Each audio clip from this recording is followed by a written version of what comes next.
Apologies for the low audio level in this intro. I promise it gets better later. I've just been traveling, came home, and had a Zoom update that did not agree with me. It'll be better next time. Hello, and welcome to the Choreolosophy Podcast. This is episode 132, Learned Helplessness with Christine Sefein. Is it possible that the over-politicization of classroom education could be contributing in some way to the epidemic of mental health problems amongst teens and young adults? I know that's a wild question. You might not have ever heard anyone ask that question, but clinical psychologist and child of Egyptian immigrants Christine Sefein thinks we should not ignore this possibility. The modern vogue for activism that kids are learning focuses on the systemic and actually valorizes victimhood. We are framing things for them within a problematic oppressor versus oppressed framework. To a young person, when confronted with ideas that present a really big, really bad world, these problems can seem so big that they are powerless to confront them. This perpetual victim/hero complex could be leading to nihilism and hopelessness in a generation of students. After all, if the world is oppressor versus oppressed, kids have to figure out which category they fit into real fast. Christine and I share a candid conversation about the basic principles of cognitive behavioral therapy that are being ignored or even contradicted in education. We discuss building gratitude cultures, the value of anxiety, and understanding the importance of exposure therapy when facing even the horror of performance anxiety. Stick around, you're not going to want to miss this one. Did you know that you can support the show for as little as $3 a month, voluntarily for a free show? Yes, that's right. People pay for this content because they appreciate it and because it's meaningful for them in their lives. Right now, at patreon.com/Choreolosophy, you can get show merch. You can get access to my Google Drive of teacher goodies. You can also get access to the private podcast that comes out once a month, where I give some behind-the-scenes information about the show, as well as behind the scenes from conversations, and peeks into future episodes as well. The producer and Inner Circle tribe at Patreon are Brian Long, Chandler Smith, Venture Studios, John Warner, Jonah Klicksbull, Ulrika Igrain Munoz Alarcon, Angie Schilling, David Kowalczyk, Jared Hendricks, Kyle Peterson, Max Jackson, Michael Herron, Nathan Hines, Ryan Main, and Stephen Kathy Kakachik. Don't forget, you can enter Choreolosophy at checkout in one of several websites that gets you great choral music education products, but it also gets you a discount and helps the show a lot. You can enter your Choreolosophy discount code at sightreadingfactory.com, at mymusicfolders.com, mychoirrobes.com. You can also get sheet music at graphitepublishing.com and ryanmain.com. All of those websites you can enter Choreolosophy at checkout and have some of that final total knocked off. This is the first episode of 2023, and you'll notice that I left off in 2022 with the last episode also talking about some of the things that we're going to talk about in this episode, namely the lenses that we look at each other through. Are they average lenses, the lens of averages, where we eliminate and erase all of our beautiful individuality, or are they the individual lenses, and are we able to switch back and forth when appropriate? The second half of this conversation is where we really get into that, and I encourage you to stick around for the entire conversation. It kind of takes on two parts. Enjoy. Here's Christine Sefein.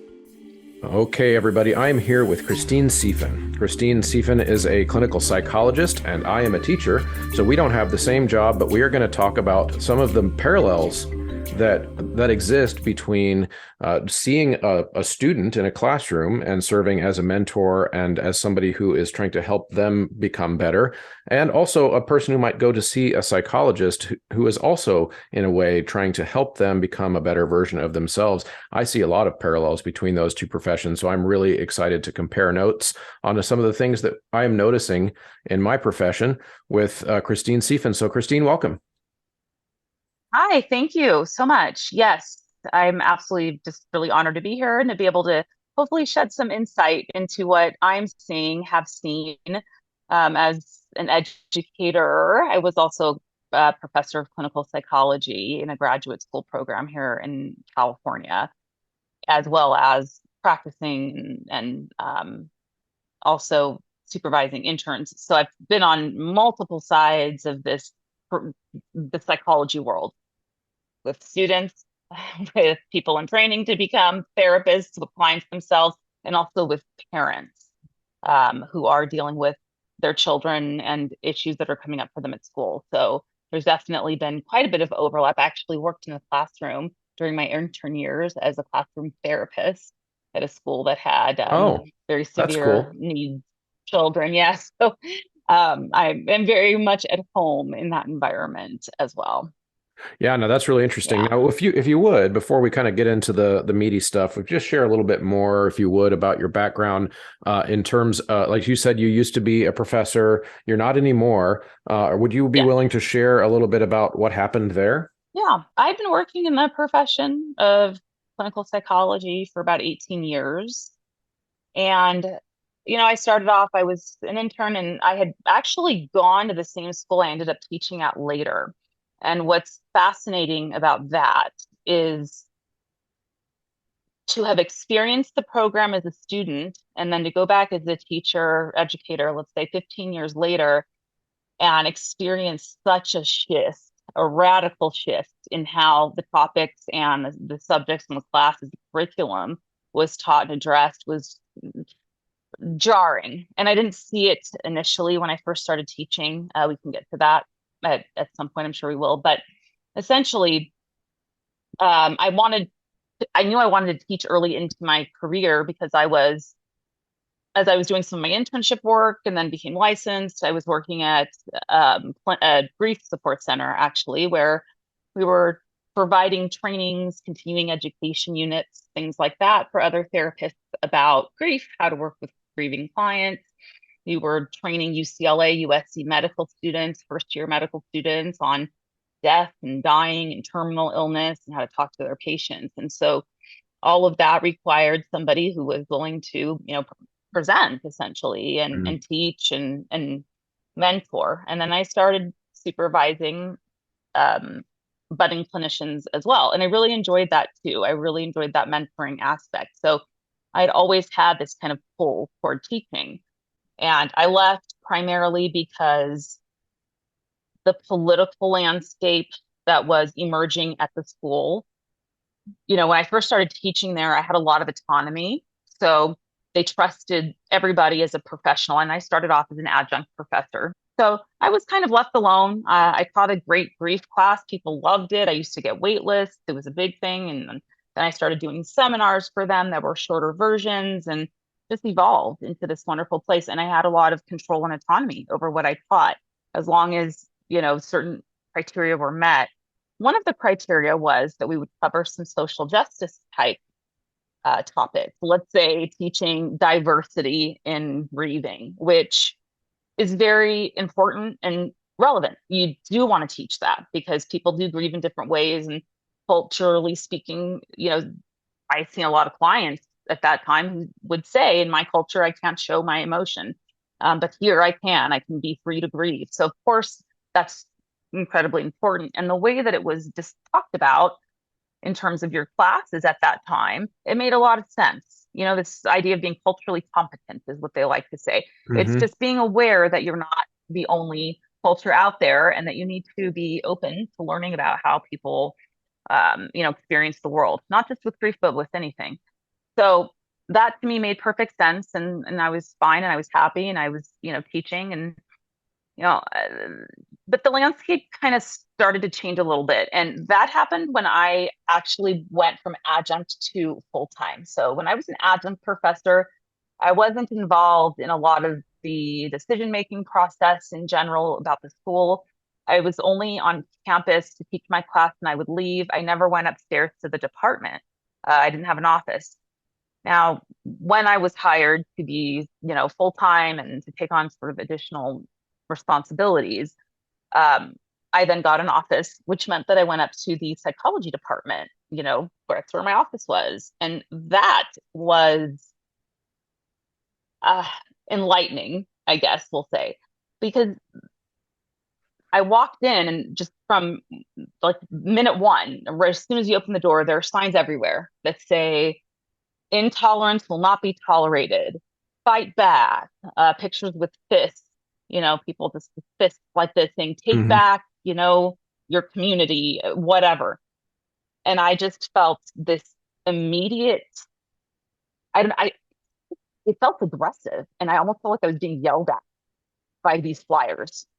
And I went, I'm in the psychology department, right? I'm in the right place. I'm not in the like masters in what we had urban development or whatever. Am I in the right place? And who is sponsoring all of these signs and come join messy conversations where we deconstruct, this our the systems that oppress us. And I went, this is not aligning right with me. Something doesn't feel good here. This seems too political and not okay. And I don't like that. So I started to kind of get a little bit of a sense of what was kind of happening and what the department was sponsoring, the types of courses they were sponsoring. And I thought, okay, but they're leaving me alone, so it's okay. I'll just look the other way. But I noticed in class, as time kind of went on, and even in 2017, it was right after Trump was elected, people were talking about these protests that were happening that were sponsored by the department on campus. Like they were protesting that, Trump's a white supremacist and anybody voted for him. And I'm thinking, okay, you can go do all that, but the psychology department, you're trying to train therapists. Why is the psychology department becoming political? That's not what our job is. It's not what we're here to teach. Nobody is going to therapy over politics. Generally speaking, they're going because they're having emotional problems or they need some support with their lives. Something is happening here. And the therapist is required to be neutral and supportive, but not, this isn't about taking a political position. That's actually the complete antithesis of what we're supposed to do. If you're going to be a therapist, you have to be open, curious, wondering, and you have to be non-judgmental. I mean, it's just human nature to judge. I noticed one of those parallels that I talked about when we signed on, which is that this happens in education classrooms too, and K through 12, which is where my 20 years of education has been, which is that your philosophy that you just outlined about the role of a therapist. I'm going to treat anybody that comes into my office because they need my help, right? That's why they're there. I have that same philosophy, and I've gotten in many arguments with educators over the years about my philosophy, which is that I'm going to run an apolitical classroom because the political views, especially in K through 12, the political views of the kids in that classroom are not fully formed. They're oftentimes either doing what their parents do or they're doing the opposite of whatever their parents do just to piss their parents off, right? These are not like fully formed intellectual beings yet. They're people who are learning how to form things intellectually. And I'll be damned if I'm going to teach a kid differently because of who their parents voted for. Or even to tell them that their worldview is wrong versus their worldview is right based on who their parents voted for. That I think that's an ethical breach, if anything.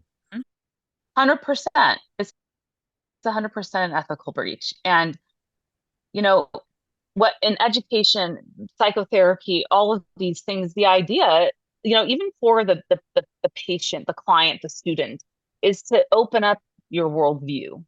And that's one of the goals of psychotherapy. It's not, it's there you're there to process and to have this sort of support system. Slide here. But part of it too is to expand and broaden the way that you see the world, the way you see yourself in the world, what you want for yourself. That's one of the things that's so important in cognitive behavioral therapy, CBT. I mean, this is like one of the most basic models of therapy is don't land in the dichotomous thinking idea where things are right or wrong, black and white, and that there's no nuance involved in life. That's the part of what we want to help our clients with is dealing with living in the gray. Most of life is going to be nuanced. There's very few things that are all yes and all no. There's very few laws, and there's don't kill, don't whatever. But in general, even in our profession, right, as therapists, we have a couple of ethical standards, but then that's it. Everybody's free to practice, in a different way, as long as they're not. So again, it just goes back to the idea that we want to help expand their world when we're teaching, our students, but we want to expand the world of the client too, as a therapist, by asking thought-provoking questions, by making insightful comments, by drawing parallels for them so that they can have a bigger understanding of themselves. And that means sometimes asking things that are uncomfortable. Sometimes it Hmm. means listening to things that are uncomfortable. I came across you, and I want the audience to know this too, so that they can go find it. But FAIR is an organization that I've done some work for. In fact, my audience has already been introduced to several FAIR folks as well. And you did a video for them, which was very good, in talking about some of the problems that you're noticing in psychology.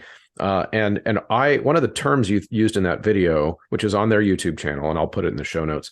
One of the terms you used in that video was learned helplessness. And I want you to tell us Mhm. a little bit about what that it is, and as when you use that term, what do you mean? And then I'm going to try to throw out some things that I think I'm seeing in education as well that seem to Yeah. be learned helplessness. But I want your expert opinion first on how we define that. So the way that I use it, or what I meant by it when I was talking about it, is that, oftentimes, I mean, people are coming to therapy because they've experienced trauma. They're coming to therapy because they've experienced loss, they've experienced suffering in some form. Sometimes, trauma that is sexual abuse, or your child was murdered right in front of your eyes. I mean, just very horrific things that, I mean, I that one should never ever have to face, or ever have to suffer through. I mean, just horrific, right, circumstances. And sometimes people just want a therapist to be that they, that they're able to just come to say anything to, where they won't be judged. And, so people are going to come in and need to be validated. Those feelings of being betrayed, those feelings of being abused, or in some way somebody's violating you, that must be validated, because it is a real experience. And that person has went through something that has been horrific, or even, just the fact that they're having trouble finding the right partner, and they want to know why. Those are things that cause pain, varying levels of pain. And so that's really important. But that's not where the work stops, right? So that's the part of the work is about talking about what this is all about, using language, like to describe your feelings, to talk about your experience, to create a narrative, to create a story about your life, or about what's happened or happening. And then where do you want to go? That piece of resilience. So I've gone through all of these things. I've experienced all of this, right? Now, what do I want to do with that? I've processed it and talked about it to death. We can certainly over process things. That's definitely Hmm. something that can occur. How do I move forward?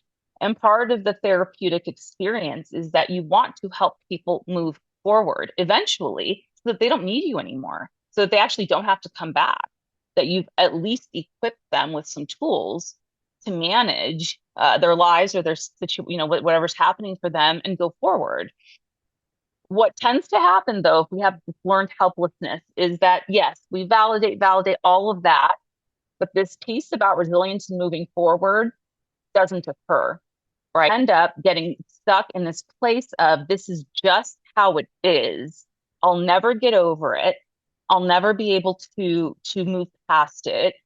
It's, I've been victimized, and therefore I will never be able to have the same opportunity. I will never be able to have, the same, uh, you know, I'll never be able to lift myself up again. I'll never be able to have the supports around me because of these awful things that have happened. It's almost as if, because the circumstances are unchangeable, I can't change, because the circumstances are not what I like, and I have no control or power.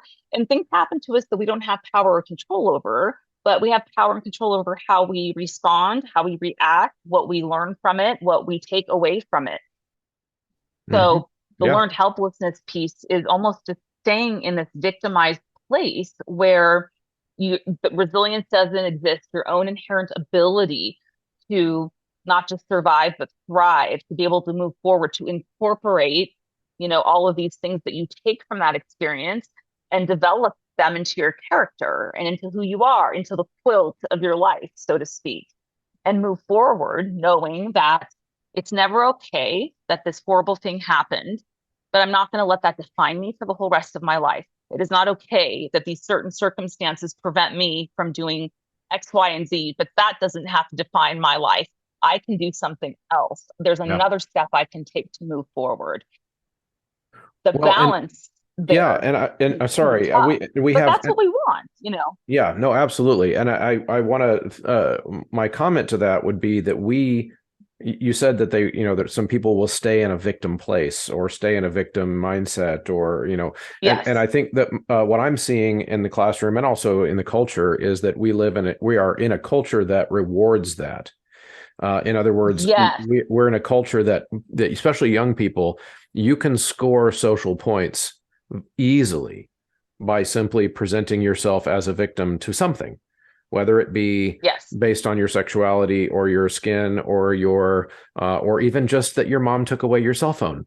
Like I see kids Yes. run now. So the point I throw that out there because maybe not all of those types of victim mindsets would land a kid in your office, but they are the type of thing that lands a kid in my office because they're not doing their homework.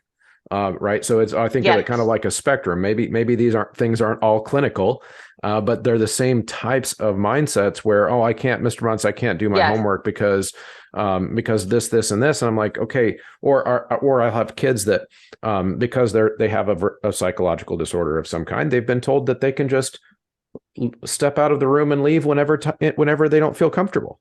And I'm Hmm. okay, fine. I'm sure there are some clinical situations where that's prescribed, but then if the kid Hmm. doesn't ever have to talk about why they were uncomfortable and why they left the classroom or justify it, then they abuse it. And and Yes. and this is and we're in a culture where we affirm Yes. and we reward Yes. any behavior like that. We don't allow them to fail. It's like, everyone's going to get the trophy for first place. Mm-hmm. Everyone's going to get an A. I read in some article, I found they were circulating I think somewhere in San Diego, there was a university where a professor was talking about the value of giving everybody A's and not assigning homework. That there was see, that's the problem though, because this kid that, gets upset because he lost his cell phone and therefore now, he's upset. And I've heard this before too. I don't have my cell phone, I can't do my homework because I have to be able to get on the internet. I mean, all these kinds of things these kids say. They don't learn how to fail, fall down on your face, that life isn't fair, and then how to get up and course correct, how to Mm-hmm. get up and say, all right, you know what, that sucks, but this is what I need to do. This was my role in the situation. Now, if you're completely victimized, of course, you play no role in it, but the role you do have is how am I going to define myself, around it? How am I going to stand up again?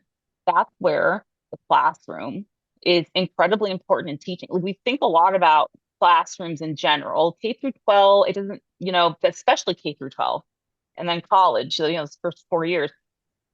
Kids are learning more than just facts. They're learning social, engagement, how to make friendships, how to make relationships. They're learning about consequences. They're learning about what happens when something goes wrong and you don't do well. What happens when you do well? What happens when something just isn't fair? And I used to say this a lot when I worked in addiction, because I found this a lot with clients that had substance abuse issues. Their underlying, feelings of things just not being fair. And that's right. Nobody ever said the world was fair. And so we're not preparing our kids when they don't fail or allow them to fail or have a consequence in a place that's safe, like a classroom, where Mm-hmm. you're not going to be judged as being a bad kid for the whole rest of your life because you got caught, making out in the behind the locker room or whatever, and you can correct that and doesn't make you a bad person. But Right. taking away all the consequences. Yeah, and it's going to get you to a place where you didn't learn anything from that experience other than Exactly. how to push it onto someone else. And so one of the things that I do, Yes.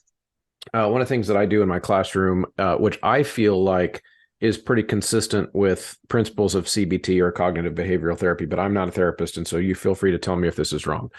But what I do, and I tell my students, I'm very open about my philosophies with my students, is that I tell them that I put them in positions in my class. I teach music, and I put them in positions where I am intentionally creating scenarios where they will be uncomfortable as they Hmm. learn the music.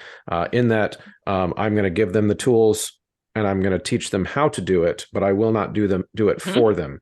And what that means is Yes. that they will necessarily struggle. They will feel really, really nervous and scared. They will have to do things they will have to make mistakes in front of other people. And they're going to have to struggle through that. And it can be very, very stressful for them. Now, the good news is that my class ends up being very popular because a few weeks of that goes by and they start to notice that they're actually getting better. And at first, was what typically happens is at first when they realize that I'm going to be one of those teachers that like just really makes them truly do it on their own, they'll try to quit sometimes, and then I just don't let them. And then what will end up happening is that weeks go by, months go by, oftentimes, and I ask them to reflect, and it's consistently a culture in my classroom of gratitude from the kids who went Hmm. through that and then finally realized that they are actually more powerful than their anxiety told them that they were. And Yes. so and it's not that obviously I'm not like beating them over the stick with a conducting baton or anything like that. It's just it's that as an educator, I think of it like if you're not going through that mental struggle, that confusion struggle, even sometimes an anxiety struggle, then you're not really learning. I mean, that's kind of what it feels like for our neurons to be forming in our head. It's a very uncomfortable feeling, and so Hmm. I put kids in that position on purpose, and that's where the growth comes from. And my understanding in therapy is that, for example, if you have an anxiety or a fear or a phobia, even and again, correct me if this is wrong, but that a therapist typically is not going to tell that person to just never interact with that fear or phobia ever. In fact, you should wall yourself off and never expose yourself to it. Is that typically true? That's typically true. Mm-hmm. Now walling yourself off and making sure you're never exposed to something ever again is would go under the learned helplessness umbrella Exactly. because Yes. that's going Uh-huh. to tell you, right, that you can't. So that was a very good way to even describe what that would look like. Mm-hmm. Um, you want to be exposed to it, and in class, that's part of again this microcosm, so to speak, of the world at large, so that you learn to deal with uncomfortable feelings. You learn to deal with uncomfortable situations. You realize they're going to pass. You realize that you're going to get up and that you can move forward. You're going to realize that your whole identity doesn't have to be defined by this incident or whatever you did. Maybe you have a kid that just never really gets it and just can dying to learn how to play the drums and they just never end up being able to do it well. Mm-hmm. That happens and that's okay too. Yes. There's that very much that Not connects everyone's to going what to get cognitive picked. behavioral therapy. Yeah, not everyone's going to Exactly. get Not picked for the everyone's going to starting get lineup. You know. that's right. Yeah. That's right. And that sense of failure or not being able to live up to that is a feeling we need to get comfortable. Well, we ideally would be comfortable with. It's always, I think, a bit uncomfortable no matter what. But we need to have the tools to deal with that uncomfortability, that discomfort, and not totally fall apart and, end up in the fetal position in the corner of the room. And that's the end of that. We need to figure out how to work through it, how to work through disappointment. We are trying to protect the kids so much, it seems, from feeling disappointed or feeling that they failed at something or feeling that they're wrong. We're trying to protect them so much from having to ever feel those nasty pesky feelings that it's a complete disservice, because to be human is to feel pain. To be human is to feel discomfort, is to fail, is to succeed and feel joy and feel all the other wonderful great feelings too. But we're not allowing for this to happen for kids, and that's a huge and working in addiction treatment, and one of the struggles I had was staying in that line of treatment was working at some of these facilities where people are paying 90 grand a month to be there, and the point is that you have to kind of do this hard work there, face yourself, face your stuff, without all the things that you use to numb the pain or to somehow soothe the pain. And you need to be, you're going to be uncomfortable and it's going to be frustrating. But what's waiting on the other side is like your kids, who end up being better and end up being able to, that feel so much better that they stuck with it than not. And what I didn't like that I saw was happening at some of these places is that because, they're paying money and because of who these people are, they were sometimes given passes, to, okay, fine, we'll let you, go to Starbucks before group starts today. And that might sound silly, to say, but to somebody who needs to learn structure and boundaries, as children do, which also people who are recovering from addiction oftentimes do, those are some of the boundaries that have to be met in order to learn how to be an adult, and how to function in the world.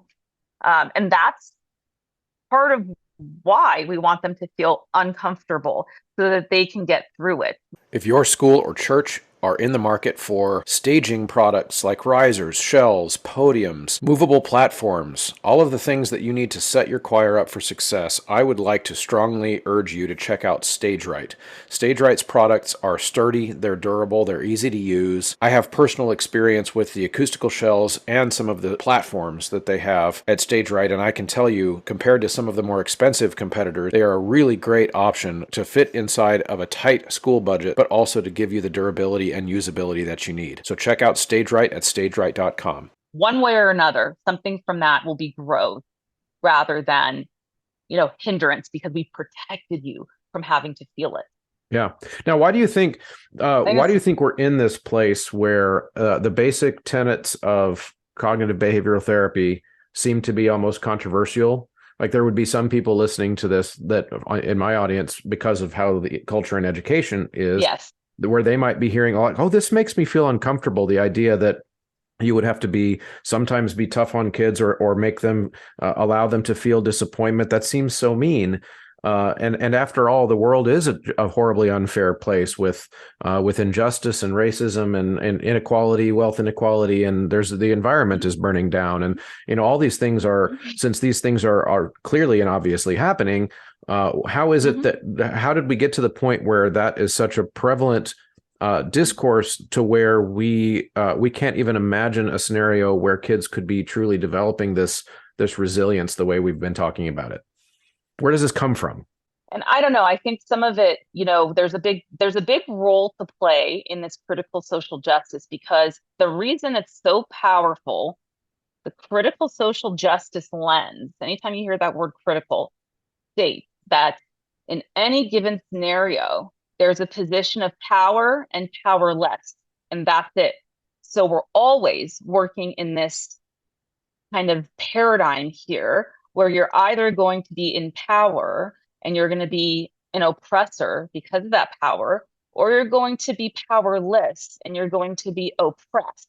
And because of that, the people in power need to change what they're doing to help you feel better, to make you better. And this is somehow seeped into where do we put the blame? How does that land? And I don't think this happened overnight. I think this has happened for many years as people have started to look at parenting, at academia, all these different kind of, institutions. When we apply this critical theory that has become so popular to it, it seems to answer the questions pretty easily, right? Gee, we don't want you to be disappointed because the world is just going to hurt you anyway and make you feel disappointed because you really don't have power. So I'm going to make you feel good. I'm going to make you feel important because you don't have power. You don't have the ability to change anything. You can't. And this idea then of positive reinforcement ends up becoming no consequences. Well, and positive reinforcement and also, coddling. yeah, positive reinforcement I've noticed has also almost taken on a new personality where it's to tell a kid that they're powerful and that they've accomplished something is almost like betraying the cause of the critical social Yes. justice person, because then Yes. it's like, well, now I don't have anything to fight for if this kid is overcoming everything. And Yes. I do and I do want to throw out there that the way I think of this, and because I agree that there's a philosophy underneath the critical social justice ideology that is contributing to some of this. However, I want to make sure that it's clear, at least for the way and you don't have to agree with me, this is just how I feel, is it's not bad to be interested in furthering social justice. Social justice is not a bad thing. Equality, equity, not a bad thing. Inclusion, not a bad thing. But if you get to a point where the ideology around the way you discuss societal issues, like disparities by race or disparities by zip code, for schooling, et cetera, and then take those same valid conversations and start impressing upon young kids that those big problems, those big society problems, are also problems that they can't overcome. That's where you cross the line for me. Yeah. So if you tell, like, I'm down with all the conversations about social justice you want to have, but if you're going to rub off on a black student or a student, a gay student in my classroom, for example, whatever, that they are a victim, that in a society that they can't succeed in, I don't want you anywhere near my student. I want those Yes. students, just like any of other of my students, to believe that the world is theirs for the taking. That's what I want them to believe. Yes. Yes. Because yeah, and that's the thing, and that's where the critical lens falls completely short. Because it is important to talk about those things, definitely.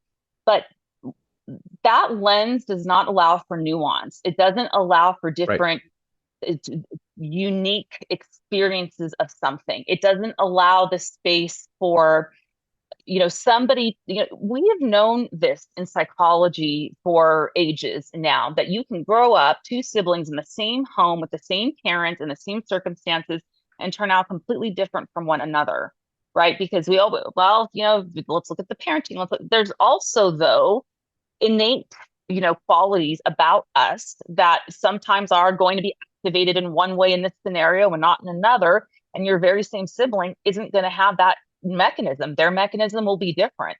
They're going to respond in a different way because of whatever the case may be. And the problem with that critical lens, it's not about talking about social injustices or disparities. It's about saying that in all cases, in every circumstance, this is the lens we use, that everything is from a power position. And no matter what, if you are Black, you're always going to be in an underprivileged position because our system is broken and it will never be fixed or resolved because this is innate in us as human beings. Therefore, that's always going to be the issue. And there's no way to get around it. That's the problem, I think, for me, is that exclamation point right there at the end. This is it. It's because you're in a power position, or you're in a position where these people have impressed this upon you without looking at, you know, how did you do in school? Where did you go to school? Your parents, how did your parents get along? Maybe you had wonderful friends that lived in that zip code that was a poor neighborhood, but people were healthy and neighborly. This is how it is in Egypt. I have an aunt that lives there. And, or well, she moved here, but misses home. Why? She lived in a very poor area. Okay, again, that's not the US, but just to kind of give you this kind of idea of what I'm talking about, it's a very poor area, but they have a lot of community. They have a lot of fun and joking and laughing and just a real sense of connection that a lot of people in the States don't have, that live in places that are way more privileged, right, with money. And so she loves the US and she wants to go back to Egypt. Why? Because she misses that sense of community. And she had nothing there, right? Mhm. Completely poor. So this is why those nuances, right, and how people grow up, where they grow up, the zip code that they lived in, the color of their skin. I have tanner skin. My sister has fair skin. My sister will go out in the world and people will think that she's white. I'll go out in the world and they'll think I'm Latina, or maybe I'm Indian, or maybe I, but, so my sister didn't face the same questions that I faced. So to be able to put an umbrella on all Middle Eastern women or all brown people or all people who are not brown are going to experience life in the very same way is a complete disregard for the nuances, for the uniqueness, for the creative, unique circumstances that all kind of came together to create an experience. He and I went to the very same schools and had very different experiences at those schools. Yeah. And that's for a lot of reasons. It wasn't all due to her having fair skin, and me having darker skin. It was, there were other factors involved. I was a straight A student. She was partying all the time. She Hmm. was a wonderful special ed teacher now, by the way, very, very, very, put together. But she loved, that she loved life and she was getting straight F, and went a different route before she found her path. So to kind of put that on to us would take away all of those nuances. The fact that I gained a lot of my, validation from being a straight A student, doing exactly what the teacher wanted. And that's how but I didn't have a lot of friends, right? So Right. her validation a lot of the time came from this external, and again, not to make this just about me, but to kind of say, even looking at yourself and your own family or your own neighborhood or the social, kind of community that you're in, um, I you can see that probably people have varying perspectives and ways of having experienced something. So it's not to say racism doesn't exist. It's to say that for me, you can't put a blanket statement and say that we are systemically racist or we are systemically, transphobic. We are systemically, oppressed or oppressed in every single institution, because that's not how everybody in every institution feels. They Right. don't always feel that way. Yep. That's my issue with all of that. Yeah, now, yeah, I agree. And I think one of the things, again, where I'll keep coming back to why I care about this, and because I think let's try to connect this back now to this anxiety problem we were talking about before, right? So Yes. if I'm a 15-year-old and I'm hearing this in the culture and sometimes in the classroom about the concept of oppressor versus oppressed, and that everything is a power dynamic between the oppressor and the oppressed. And we also teach them that historically, there are certain categories of people that fall into one of those categories of either oppressed or oppressor. Yes. And of course, if I'm a white kid, then I've learned at a pretty young age that I am part of the Mm-hmm. oppressor group. So I could react to Mm-hmm. that as a couple different ways. I could react to that by living into what they say about me and becoming a complete shithead.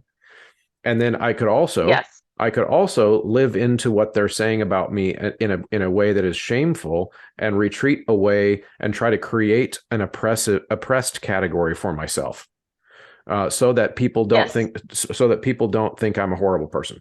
Now, on the other end of the spectrum, you could be a child of color, you could be a sexual minority, sexuality, like with your sexuality or gender Mm-hmm. expression, right? And you could internalize that as well as being, okay, well, I guess I learned that I'm in the oppressed category, which means that I can't get out of that category without denying who I am. No, Yes. well, no wonder everybody's freaking Yes. out. Without denying who I am, and also without guilt.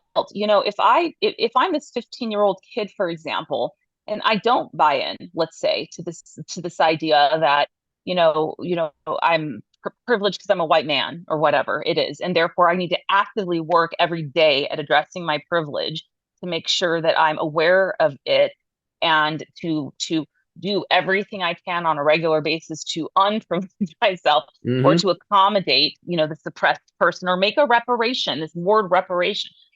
If I don't believe that, and I share that out loud, I'm not going to have friends. People are going to, not invite me to their birthday party. People are going to form, their own groups, and they're not going to include me. So then I'm stuck either agreeing with them on the surface so I can have friends, feeling horrible inside because I'm not being myself, feeling horrible inside because I don't agree.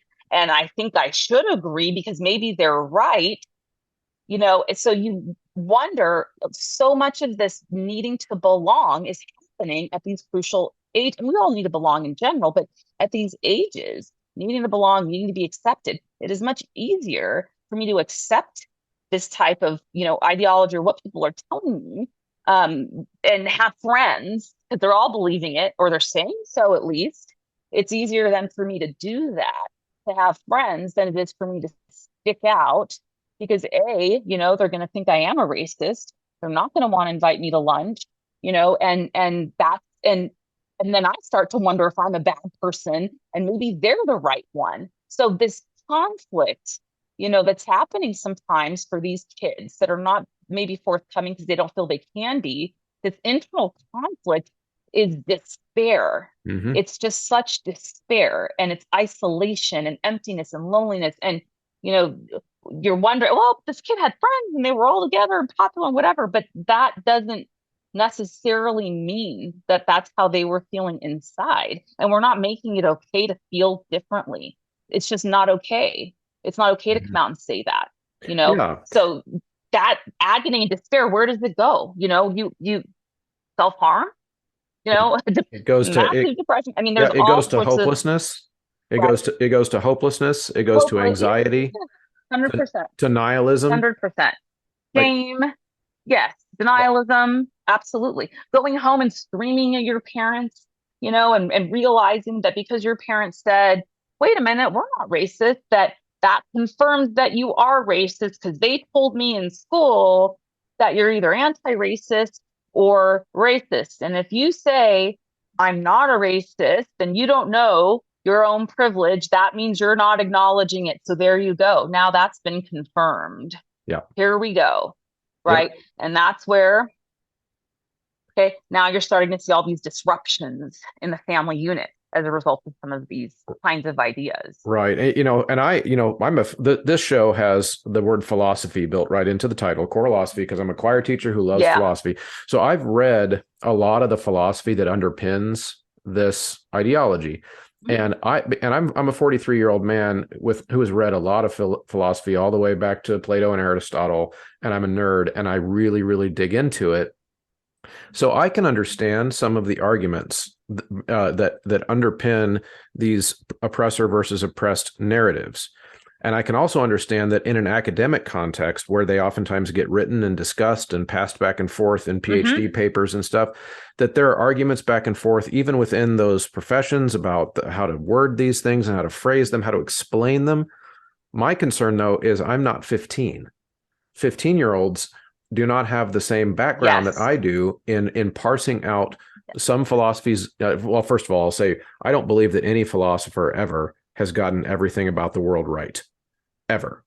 And that never will happen. So I understand that if I'm reading some post-structuralism or post-colonialism philosophers and academics, which I disagree with most of that stuff, but I can read it and I can pull out things that I actually do Yes. agree with, and I can pull out things that I disagree with. But 15-year-olds are not well versed enough in that type of reading, and or even those concepts, just how abstract they are, to be able to differentiate between the idea that, well, I am a white straight male. Does that mean I'm bad? Mm-hmm. Well, Mm-hmm. that's to an adult. That seems, well, no, obviously that doesn't mean you're bad. But I think that Mm-hmm. some 15-year-old kids are internalizing that because they can't Yes. understand that that's not nobody's really actually telling you you're bad because you're white, straight, and male. But that is still the message that they're internalizing.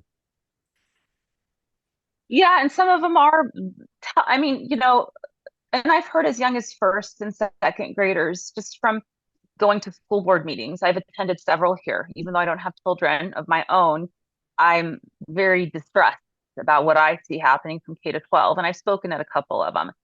And so to hear, that children are coming home and saying that they have to do a privilege circle in first or second grade, they're already hearing these things. I mean, they're not even 15. At 15, you even have a little bit more, sophistication, Sure. cognitively speaking. Yeah. And, Hmm. you know, so that even, okay, definitely not a 30-year-old, you're still a kid. But now we're talking about younger than that, who you are. This is who, what your history is. and this is how you need to move forward going forward in order to be a good person. Yeah. So that's starting at that age. And to I was see asked to that do that. that I was asked to do that in a teaching training at the yeah, beginning of the school year about a children's yes, book. We were asked to problematize the children's yes, book. yes. I'm a high school teacher, There by you go. There you go. right. Perf- Perfect example. Here's my beef. If even if every theory of some of the academics that come up with these ideas were exactly true, it doesn't help us to teach second graders what skin colors or whoever, in the past, whose fault it was. What would actually help us, Yes, is to teach those second graders ways to build a better future where we don't repeat those yes, types of mistakes. So, for example, if I am if I'm really truly interested in building a better future, I would want to educate kids in such a way that makes them feel, no matter who they are, no matter what their skin looks like, no matter what their sexuality is, or no matter if they dress like the gender they were born or assigned, doesn't, like, no matter who they are in their classroom.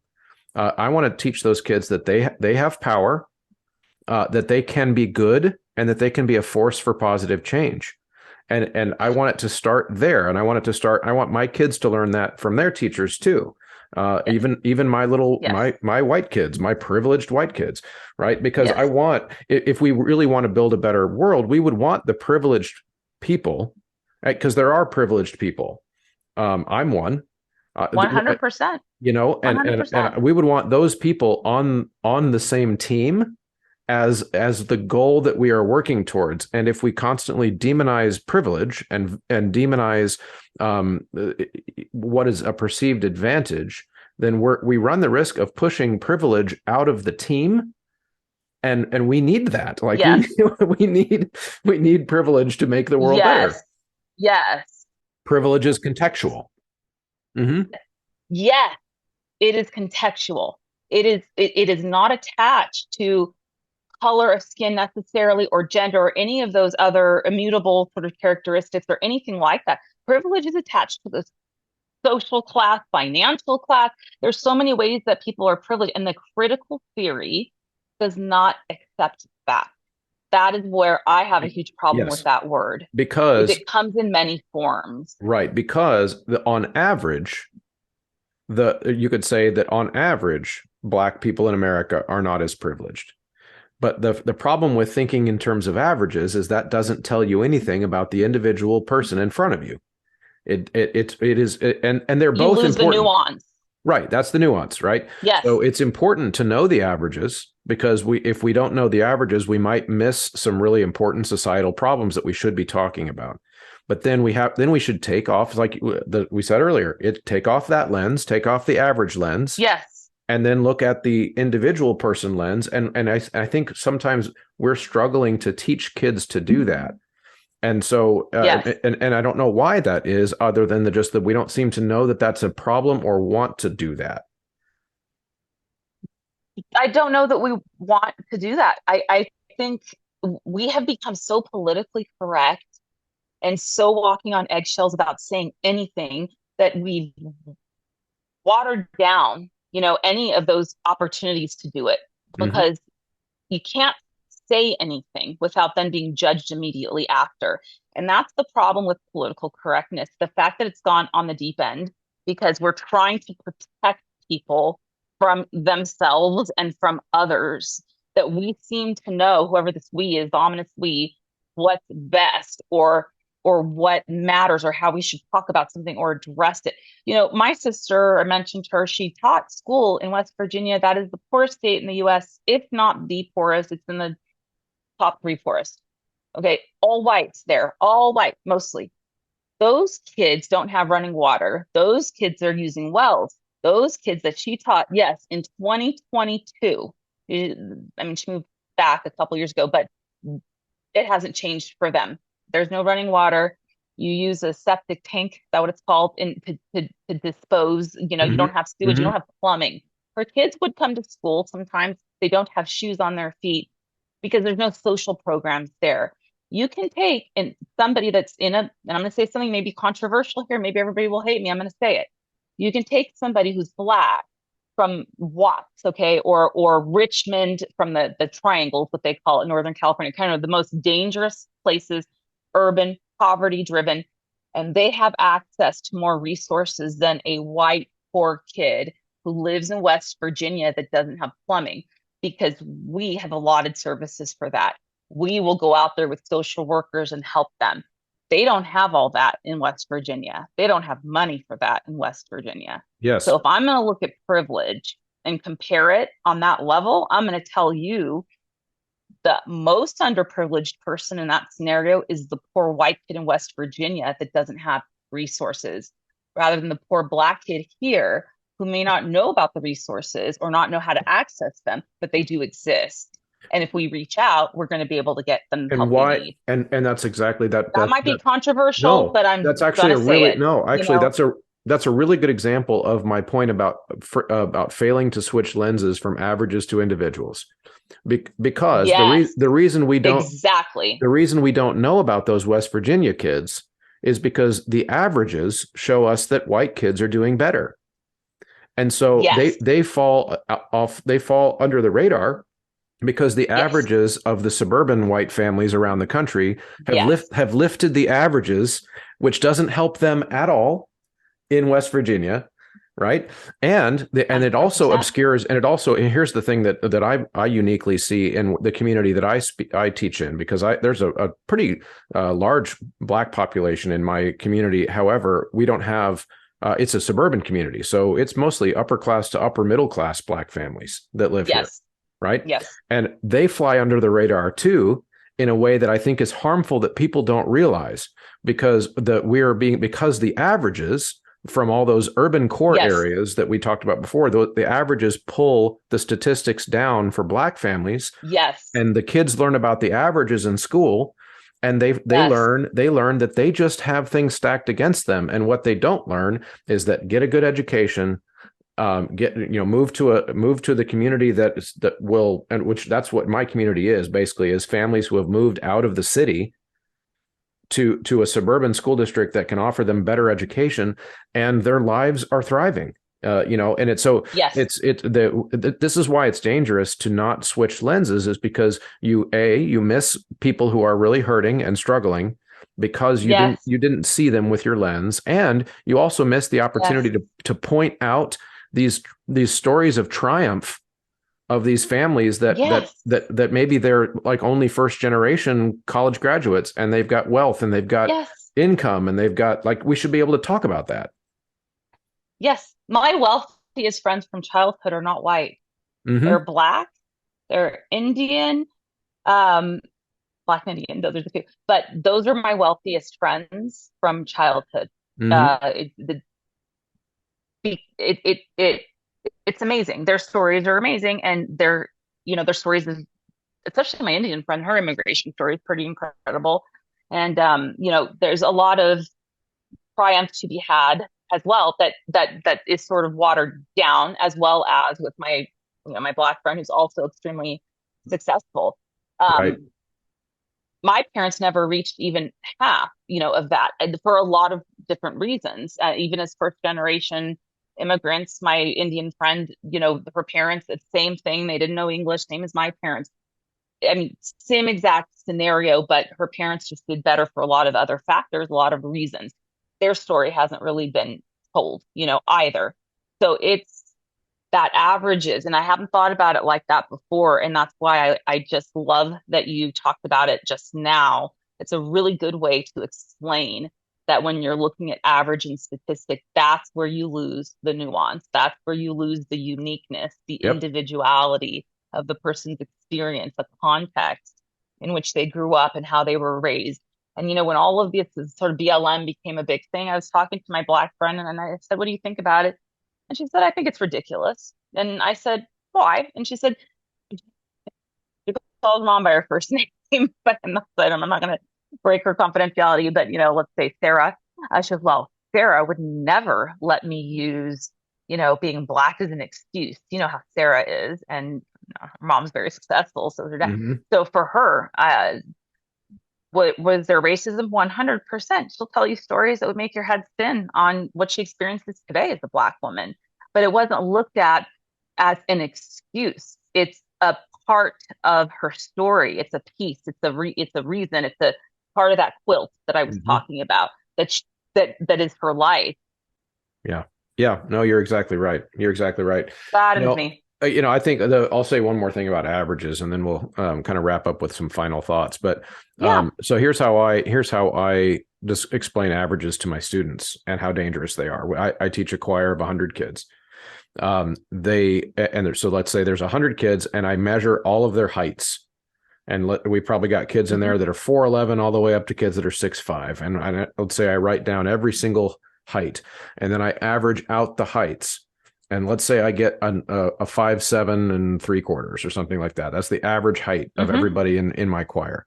It is very possible that I don't have a single person in there who's 5'7 3/4. Not a single person. Yeah. And yet I tell you, the Yep. average height of of my choir is 5'7 3/4. And I have told you something completely worthless, and that doesn't apply to anyone in that room. And all you've learned is an abstract thing. So if I and what we've been talking about is essentially that's what we've been talking about, is like you've told me a whole bunch of things that are about the averages of all these people, and I've been teaching these averages to people, and then failing to teach them the next really important thing, which is, but that doesn't necessarily mean it applies to you. This is just a big picture thing. Yes. And it's a failure of education to not teach those things. I'm going to give you a chance to kind of react to that, Yes. and we'll wrap this up. I agree. I think that's an excellent example. I mean, there's, averages and statistics are useful to give us a snapshot of something, I believe. Just a little snapshot, a piece, piece of something that now, okay, we have this piece of information. Maybe we can attend to that. Okay, let's look a little bit more deeply into that. Let's see what, you know, I don't know what lies on either side of what that average median is. I mean, I think that plays obviously a role in doing that or in a way to organize information. I mean, we need to organize information somehow, and that can be very beneficial to or that's why the average kid, the average amount of children that people have in this country is 2.5, right? Mm-hmm. That was the Mm-hmm. case for a long time. You can't have half a kid. Yep. That gives you, some information that people either have two kids on average or three. Okay, Mm-hmm. that's around the neighborhood. That's the only purpose it serves. And if there's a reason to look further into that, then it gives you a starting point. And that for me is how I look at averages or statistics, if you will, is it's a starting point to look at something, not the be all end all and not the definition of Yep. either. Yep. Yep. That's it. That's I it. think that's That's kind of exactly what right. I, would say. Yeah. Yeah, no, that's awesome, and So I think we've covered a lot of ground here. My just kind of tying this all together, we have this world, this culture now where we have created a sense of hopelessness because the world's not fair. We've created a sense of yes, anxiety because there's just nothing I can do about it because I'm not one of the powerful, privileged yes, people. And then the result yes, is that we've got a crisis of kids with their mental health and their anxiety that is just yes, spiking through the roof. And I'm going to give you the final word on kind of yes, how we should think about this going forward. yes. I think that's a really good way to kind of wrap all of that up together. You know, there's there's something that we try to teach in psychology is that things are usually not this or that. They're usually not, you know, I'm angry, but even if I use the word but, it's usually an and. It's I'm angry and I'm frustrated and I'm happy and I'm relieved and I'm. And this idea that multiple things can be true at the same time doesn't devalue one thing over the other or replace one thing over the other is incredibly valuable. I think part of the problem here is the dichotomy in that thinking doesn't allow for the and. And the and is where you can get context. It's where you get the uniqueness. It's where you get the difference of experience that we all have had. What do we share in common? Humanity. We share common humanity, right? We say this. We say even as therapists, when you're learning to, become a therapist and practice, one of the very first things that you learn is that the person sitting across from you may have had a fully different life experience, but what they can connect on is feelings. Almost all of us probably have felt sad at one point, betrayed at one point, joy at one point, excited, nervous. We know those feelings. The experience might have been different that created that, but that's where we need to start to have a point of compassion, to have a point of humanity from one to Mm-hmm. another. Mm-hmm. That's the piece. The other parts are the ands. And they're the pieces of the puzzle that all can be true at the same time and don't value or devalue one more than the other at all. Okay. It is not up to someone else to tell you what to value and what not to. And that's also part of the problem on the minority side of all of this is being told you need to see what white people are doing to you. I don't need to see that because I don't feel that way, right? So that's another big sort of disservice is again, you need to, it's this dichotomous one or the other. When we lose the and the shades of gray, that's when we've lost the complexity that makes us who we are, the uniqueness, the creativity, the three-dimensional human that we are. We've Mm-hmm. lost that. And I think part of gray living, if I'm going to just make up my own phrase here right now for a minute, is that creates an uncertainty too. And as humans, I think we tend to pull toward wanting certainty, wanting answers, wanting to know the path, wanting to know the conclusion, wanting to know the ending. Mm-hmm. And the fact that we can't know that in and of itself creates an existential internal anxiety crisis for people, which I think is pretty natural until we start to get used to the fact that that's how life is, right? There's Yeah. this term we say, assumptive worldview. I assume every day I'm going to wake up in the morning and that I'm going to, take a shower, get ready for my day or whatever. Is it possible that a plane comes crashing through my window and kills me? Yes. Is it possible that my house is set on fire? Yes. But if I live in that space all the time, I'm never going to get anything done. So I have to assume, right? Those are times when it is important for us to be able to do that, to live in the black and the white in those moments. I have to assume that I'm going to be able to wake up and have a good day because, or normal or whatever, because if I don't, I won't be able to move. So that is built in us as people for a reason, right? It protects us and allows us to move through the world. But if we use that as the way to approach everything, that's when we get caught up. And again, as humans, the need for certainty, the need to have an assumptive worldview is important because that's what allows us to feel safe and move forward.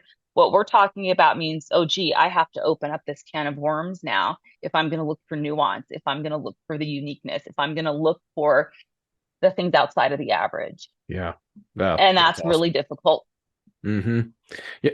Yeah, that's awesome, Christine. I think I couldn't have said it better myself. That's just excellent. I really appreciate your time. This has been lots of fun. I've enjoyed chatting with Yeah, you. thank you so much. Me too. Yeah. Yeah, absolutely.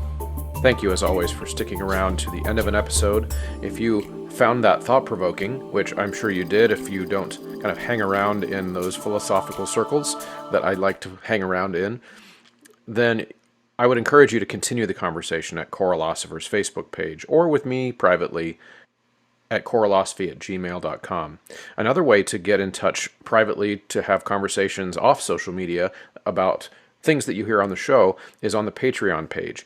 Patreon.com/Coralosophy provides some back channel access to the show.